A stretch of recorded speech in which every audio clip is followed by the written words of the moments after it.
নমস্কার, শিপ্রা টিউটোরিয়াল চ্যানেলে সবাইকে তোমাদের স্বাগত জানাই। আমি আজকে তোমাদের অষ্টম শ্রেণীর দ্বিতীয় অধ্যায় মানে হচ্ছে আঞ্চলিক শক্তির উত্থান। এই যে অধ্যায়টি, এই অধ্যায়ে আমার আলোচনা শেষ হয়ে গেছে। আলোচনার শেষে আমি এই অধ্যায় থেকে কি ধরনের প্রশ্ন আসতে পারে সেই প্রশ্নগুলিকে আমি আলোচনা করব, মানে প্রশ্নগুলি আমি তোমাদের বলে দেবো এবং তার উত্তরগুলো কিন্তু খাতাতে লিখে দিয়েছি। আমি তোমাদের সেগুলো ছবি দিয়ে দেবো, তোমরা সেগুলো খাতায় লিখে নিও, দিয়ে অবশ্যই কিন্তু পড়ো। আমি দ্বিতীয় অধ্যায়ে যে সমস্ত, যেমন ধরো প্রশ্নমান 1, 2, 3, 5 কি কি ধরনের প্রশ্ন আসতে পারে এইগুলো আমি কিন্তু পরপর তোমাদের বলে দেব। এবং এছাড়াও আরেকটা বিষয় তোমাদের মনে করিয়ে দিই, এই দ্বিতীয় অধ্যায়টা থেকে প্রচুর ধরনের প্রশ্ন আসতে পারে। তাই এই মোটামুটি আমি যে প্রশ্নগুলো দিচ্ছি সেই প্রশ্নগুলোকে তোমরা তো অবশ্যই দেখবে। এছাড়াও আমি একটা কথা বলবো, যে পরীক্ষার আগে আমার অষ্টম শ্রেণী থেকে যে সমস্ত আমি বিষয়বস্তু আলোচনা করেছি সেগুলো তোমরা যদি একটু মন দিয়ে দেখো, মন দিয়ে সেগুলোকে ভালো করে মাথায় নিয়ে নেওয়ার চেষ্টা করো, পড়ো, তাহলে কিন্তু তোমাদের যেখান থেকেই প্রশ্ন আসবে আশা করি তোমরা লিখতে পারবে। আমি মোটামুটি সম্ভাব্য প্রশ্নগুলো তোমাদের আলোচনা করে দিচ্ছি। প্রথম আমি প্রশ্নমান 1 নাম্বারের জন্য কোশ্চেন কি কি হতে পারে বা প্রশ্ন কি কি হতে পারে এইটা আমি বলে দেব। প্রথম প্রশ্ন হচ্ছে, কে কত খ্রিস্টাব্দে বাংলার নাজিম পদ পান? কে কত খ্রিস্টাব্দে বাংলার নাজিম পদ পান? 2 নম্বর প্রশ্ন হচ্ছে বা দ্বিতীয় প্রশ্ন হচ্ছে, ঔরঙ্গজেবের সময় কাদের আক্রমণ মুঘল শাসনকে ব্যতিব্যস্ত করেছিল? আমি উত্তরগুলো সব তোমাদের খাতায় লিখে দিয়েছি, তোমরা দেখে নিও এবং আলোচনা যদি শুনে থাকে উত্তরগুলো তোমাদের জানা থাকবে। পরের প্রশ্ন, 1722 খ্রিস্টাব্দে কার নেতৃত্বে অযোধ্যা একটি স্বশাসিত আঞ্চলিক শক্তি হিসাবে গড়ে ওঠে? পরের প্রশ্ন, কত খ্রিস্টাব্দে ঔরঙ্গজেবের মৃত্যু হয়? কে হায়দ্রাবাদ রাজ্য প্রতিষ্ঠা করেছিলেন? খোজা ওয়াজিদ কে ছিলেন? জগৎ শেঠ উপাধি কে পান? আসফ ঝা উপাধি কে পেয়েছিলেন? 1717 খ্রিস্টাব্দে কোন মুঘল সম্রাট ফরমান জারি করেছিলেন? কলকাতার নাম আলিনগড় কে রেখেছিলেন? অন্ধকূপ হত্যা ঘটনা প্রচারের নায়ক কে ছিলেন? 1765 খ্রিস্টাব্দে দেওয়ানি লাভের সময় বাংলার নবাব কে ছিলেন? নাদির শাহ ভারত আক্রমণ করেন কত খ্রিস্টাব্দে? 76 মন্বন্তর হয় কত খ্রিস্টাব্দে? পেশোয়া নারায়ণ রায়কে কে হত্যা করেন? অধীনতামূলক মিত্রতা নীতি কে প্রবর্তন করেন? অধীনতামূলক মিত্রতা নীতি প্রথম কে স্বেচ্ছায় গ্রহণ করেন? কত খ্রিস্টাব্দে লাহোরের চুক্তি স্বাক্ষরিত হয়? টিপু সুলতানের রাজধানী কোথায় ছিল? কোম্পানি বছরে কত লক্ষ টাকার বিনিময়ে দেওয়ানি লাভ করে? দেওয়ানি লাভের মধ্য দিয়ে কোম্পানি কি কি অধিকার আদায় করেছিল? এখানে অধিকার বলতে একটা কথাতেই কিন্তু অধিকারটা বলে দেওয়া যাবে। আমি উত্তর লিখে দিয়েছি, তোমরা লিখে নিও। কোন নবাব বাংলার রাজধানী হিসেবে বেছে নিয়েছিলেন মুঙ্গেরকে? সত্যবিলোপ নীতি কে প্রবর্তন করেন? এই নীতি প্রয়োগ করে কোন রাজ্যগুলি দখল করেন? এটা মানে এই কোশ্চেনটা আমি আবার প্রশ্নটা দিয়েছি আবার মানে অন্য ইয়েতে, আপাতত এটা 1 নম্বরে এরকম আসতে পারে বা এটা 2 নম্বরেও আসতে পারে।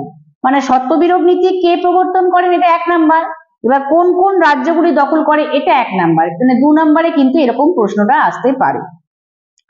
পরের প্রশ্ন হচ্ছে, কোম্পানি ও মহীশূরের মধ্যে কতগুলি যুদ্ধ হয়েছিল? আলিনগড়ের সন্ধি কাদের মধ্যে হয়েছিল? ব্রিটিশ কোম্পানিকে বাংলা, বিহার, উড়িষ্যার দেওয়ানি অধিকার দেন কোন মুঘল সম্রাট? এই কটি প্রশ্ন আমি 1 নম্বরের জন্য তোমাদের বলে দিলাম। এই প্রশ্নগুলো শূন্যস্থান পূরণ হিসাবেও আসতে পারে, বা ঠিক ভুল বা সত্য মিথ্যা এরকম ভাবেও আসতে পারে। তারপরে তোমাদের বেমানান শব্দ দিতে পারে, যে কয়েকটি এই অধ্যায় থেকে যেগুলো যোগসূত্র আছে এমন কিছু চরিত্রের নাম দিয়ে দিল, দিয়ে তোমাদের বললো কোনটি বেমানান লেখো, এরকম প্রশ্ন আসবে, এইখান থেকেই দেবে, মোটামুটি তোমাদের জানা থেকেই দেবে। ভালোভাবে যদি আমার চ্যানেলের প্রত্যেকটা বিষয়কে তোমরা মন দিয়ে শোনো, আশা করি উত্তর তোমরা লিখতে পারবে। তো এত তো দেওয়া আমার এখানে সম্ভব না, তোমরা মোটামুটি বই পেলে বই থেকে পড়ে নিও, আর এই প্রশ্নের উত্তরগুলো আমার খাতায় দেওয়া থাকছে, তোমরা লিখে নিও। পরে হচ্ছে প্রশ্নমান 2, মানে কোশ্চেন 2 নম্বরের কোশ্চেন কি কি আসতে পারে। প্রথম প্রশ্ন, সলবইয়ের সন্ধি বা সলবাইয়ের সন্ধি কত খ্রিস্টাব্দে কাদের মধ্যে স্বাক্ষরিত হয়েছিল? এই সন্ধির একটি ফলাফল লেখো। এটা 2 নম্বরের আসতে পারে, মানে 1 নাম্বার, মানে দুটো ভাগ করে কোশ্চেন দেওয়া আছে, তোমরা কিন্তু একটা উত্তর লেখার পরে পরের লাইনে আবার একটি উত্তর লেখো। কেন আমি এভাবে লিখে দিয়েছি, তোমরা দেখে নিও, ওইভাবে কিন্তু লিখলে নাম্বারটা ঠিকঠাক করে পাবে। বেসিনের সন্ধি কত খ্রিস্টাব্দে কাদের মধ্যে স্বাক্ষরিত হয়েছিল? এই সন্ধির একটি ফলাফল লেখো। এটাও কিন্তু একই রকম ভাবেই উত্তরটাকে দুটো লাইনে ভাগ করে লিখবে। লাহোরের সন্ধি কত খ্রিস্টাব্দে কাদের মধ্যে স্বাক্ষরিত হয়েছিল? এই সন্ধিরও একটি ফলাফল লেখো। এগুলো 2 নম্বরের প্রশ্ন এইভাবে আসতে পারে। এছাড়াও আরো প্রশ্ন আসতে পারে, সম্ভাব্য আমি এই 3-4টে প্রশ্ন বলে দিলাম। 3 নম্বরের প্রশ্ন, 3 নম্বরের প্রশ্ন হচ্ছে, ফারুকশিয়ারের ফরমানে ব্রিটিশ ইস্ট ইন্ডিয়া কোম্পানিকে কি কি অধিকার দেওয়া হয়েছিল? এটা আমি খুব ভালোভাবে তোমাদের আলোচনা করেছি। ফারুকশিয়ারের ফরমান বলে আমার একটা বিষয়বস্তু আলোচনা আছে, আলোচনা করার ভিডিও আছে, তোমরা কিন্তু মন দিয়ে দেখে নিও, বুঝেও যাবে, পড়াটাও তৈরি হয়ে যাবে। এখানে উত্তরটা আমার দেওয়া আছে। 3 নম্বরের জন্য আমি 3টে পয়েন্টকে উল্লেখ করে দিয়েছি, ওখানে আমি আরো 2টো পয়েন্ট বেশি ব্যাখ্যা করেছি। এটা 3 নাম্বার না থেকে যদি 4 নাম্বার থাকে বা 5 নাম্বার থাকে, তাহলে তোমরা 5টা পয়েন্টই বলবে, আর যদি 3টে পয়েন্ট 3 নাম্বার থাকে তাহলে 3টে পয়েন্ট দেবে। মোটামুটি আমার চ্যানেলে ওটা দেখে নিও ভিডিওটি। পরের প্রশ্ন হচ্ছে, পলাশীর লুণ্ঠন বলতে কি বোঝো? এটাও আমি ভালো করে একটা ভিডিও করে দিয়েছি, পলাশীর লুণ্ঠন, তার উত্তরটাও আমি খাতায় এখানে লিখে দিয়েছি, কি হবে সেটা তোমরা ভালোভাবে লিখে নিও। পরের প্রশ্ন হচ্ছে, কোম্পানি দেওয়ানির অধিকার পাওয়ার ফলে কি হয়েছিল? এটাও কিন্তু আমি আলোচনা ভালো করে করে দিয়েছি, তোমরা চ্যানেলে দেখো এবং উত্তরটা এখানে যা লেখা আছে ভালো করে লিখে নিও। কোন গভর্নর জেনারেল কত খ্রিস্টাব্দে অধীনতামূলক মিত্রতা নীতি প্রবর্তন করেন? এটা তো আমি প্রশ্ন 1 নম্বরের প্রশ্ন হিসাবে ওটা আসতে পারে, আবার 3 নম্বরেও আসতে পারে। এই নীতির দ্বারা প্রভাবিত দুটি রাজ্যের নাম লেখো 1 নাম্বার, আর অধীনতামূলক মিত্রতা নীতি দুটি নীতি উল্লেখ করো। এই 3টে কোশ্চেন ভাগ করে আসবে এক এক করে, সেখানে কিন্তু 3 নাম্বার থাকবে। আচ্ছা, এই কোম্পানির দেওয়ানি অধিকার পাওয়ার ফলে কি হয়েছিল, এটা 3এও আসতে পারে, আবার 5এও আসতে পারে। আমি যেভাবে উত্তরটা লিখে দিয়েছি ওটা তোমরা 3 নাম্বারের জন্য তৈরি করতে পারো, আবার 5এর জন্য তৈরি করতে পারো, মোটামুটি লিখলে তাই হবে। পরের প্রশ্ন হচ্ছে, কোন গভর্নর জেনারেল কত খ্রিস্টাব্দে সত্যবিলোপ নীতি প্রবর্তন করেন? এই নীতির দ্বারা প্রভাবিত দুটি রাজ্যের নাম, যেটা আমি আগে আলোচনা করলাম, 2 নম্বরে আসতে পারে, আবার এর সঙ্গে আবার যোগ হতে পারে সত্যবিলোপ নীতির দুটি মূল নীতি উল্লেখ করো। এটাও কিন্তু আমি আলোচনা করেছি, সত্যবিলোপ নীতি, অধীনতামূলক মিত্রতা নীতি, সব আমি আলাদা আলাদা করে ভিডিও করে তোমাদের আলোচনা করে দিয়েছি। তাই জন্য ভালো করে ওগুলো দেখে নিলে বুঝতে পারবে কি জিনিসটা কি। যারা যারা এখনো দেখোনি, যারা দেখেছো তারা তো পারবেই, আর যারা দেখোনি ভালো করে দেখে নিয়ে বুঝতে পারবে ব্যাপারটা, তারপরে উত্তরটা লিখে নিলে পড়তে তোমাদের সুবিধা হবে।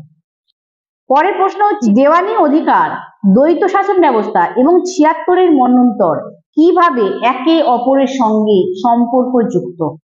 এটার উত্তরটা আমি সুন্দর করে তোমাদের লিখে দিয়েছি। এটা উত্তরটা হচ্ছে, দেওয়ানির অধিকার এবং তোমার দ্বৈত শাসন ব্যবস্থা এবং 76-এর মন্বন্তর, 3টে সম্পর্ক একসঙ্গে আছে, পরপর তো 3টে ঘটনা ঘটে, তাই এদের মধ্যে একটা সুন্দর বলবো না, একটা সম্পর্ক আছে, যেটার জন্য বাংলায় অনেক কঠিন খারাপ পরিস্থিতি তৈরি হয়েছিল।